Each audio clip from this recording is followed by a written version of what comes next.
আসসালামু আলাইকুম রহমতুল্লাহি ওয়া সম্মানিত প্রিয় দর্শক, আপনাদেরকে আমরা যেগুলো চারা দিয়ে থাকি, এই দেখেন চারার মানসম্পন্ন কোয়ালিটি চারাই কিন্তু আমরা আপনাদেরকে দিয়ে থাকি। এই যে এক ভাইয়ের জন্য কাটিং করে দেওয়া হয়েছে।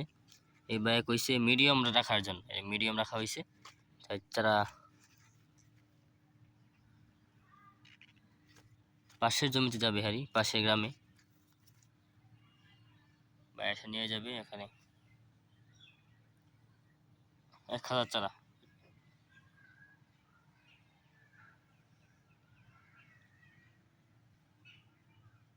যদি কারো লতিরাজ বাড়ি এক চারার প্রয়োজন হয় তাহলে ফোন দিবেন এবং সরাসরি এসে নিয়ে যেতে পারলে ভালো হয়। কুরিয়ার অথবা বিভিন্ন পার্সেলে কিন্তু আমরা চারা দিয়ে থাকি। যার এই চারার প্রয়োজন হয় অবশ্যই আমাদের নাম্বারে কল দিবেন এবং চারা সংগ্রহ করবেন। সুস্থ সবল চারাই কিন্তু আপনাদেরকে আমরা দিয়ে থাকি। দেখেন কি পরিমাণ সুস্থ চারা, গুঁড়া কেটে দেওয়া হয়েছে, সরাসরি